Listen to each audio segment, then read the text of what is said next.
country in the past 20 years particularly, I think most people agree, is the gradual growth of social protective legislation based on the principle that we are our brother's keepers. How do you feel about the political trends of the United States, the Western world? The way everybody feels, except more consciously. I feel that it is terrible, that you see destruction all around you, and that you are moving toward disaster until and unless all those welfare state conceptions have been reversed and rejected. It is precisely these trends which are bringing the world to disaster, because we are now moving towards complete collectivism or socialism, a system under which everybody is enslaved to everybody. And we are moving that way only because of our altruist morality. Yes, but you say everybody is enslaved to everybody, yet this came about democratically, Ayn. Free people in a free country voted for this kind of government, wanted this kind of legislation.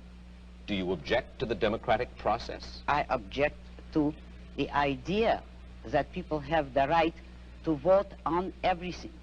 The traditional American system was a system based on the idea that majority will prevailed only in public or political affairs, and that it was limited by inalienable individual rights. Therefore, I do not believe that a majority can vote a man's life or property or freedom away from him. Therefore, I do not believe that if a majority votes on any issue, that this makes the issue right. It doesn't. All right. Then how do we arrive at action? How should we arrive at action? By voluntary consent, voluntary cooperation of free men, unforced. And how do our leaders arrive, how do we arrive at our leadership? Who elects? Who appoints? The whole people elects. There is nothing wrong with the democratic process in politics. We arrive at it the way we arrived by the American Constitution as it used to be.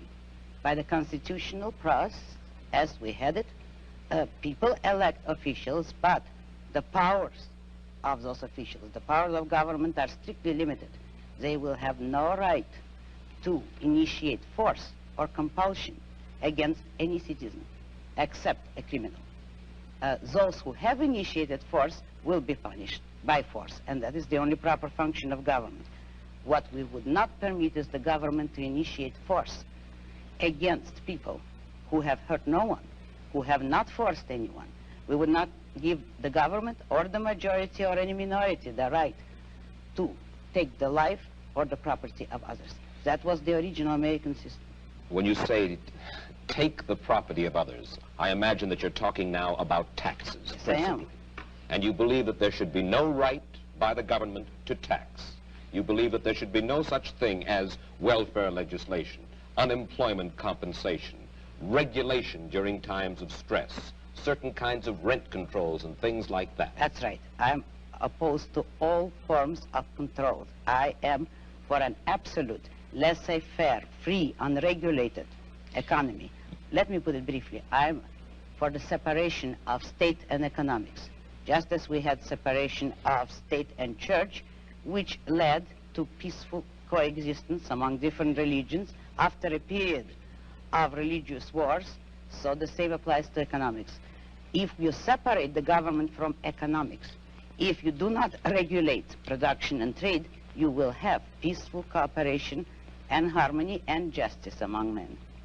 You are certainly enough of a political scientist to know that certain movements spring up in reaction to other movements. The labor movement, for instance, certain social welfare legislation. This did not spring full-blown from somebody's head, out of a vacuum. This was a reaction to certain abuses that were going on. Isn't that true, Ayn? Not always. It actually sprang up from the same source as the abuses.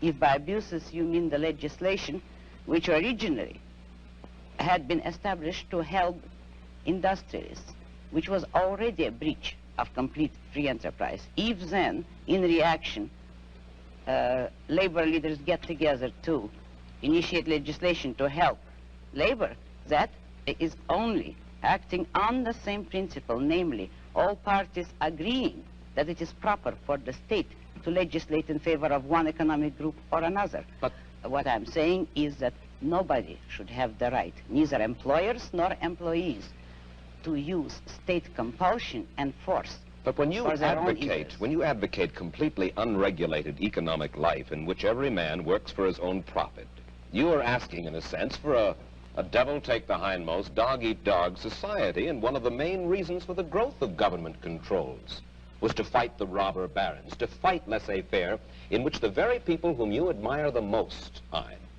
the hard-headed industrialists, the successful men, perverted the use of their power. Is that not true? No, it isn't. Oh. This country was made not by robber barons, but by independent men, by industrialists who succeeded on sheer ability. And having, by of course ability, they succeeded. I mean without political force, help, or compulsion. But at the same time, there were men, industrialists, who did use government power as a club to help them against competitors. They were the original collectivists. Today, the liberals believe that that same compulsion should be used against the industrialists for the sake of workers. But the basic principle there is, should there be any compulsion? And the regulations are creating robber barons. They are creating capitalists with government help, which is the worst of all economic phenomena.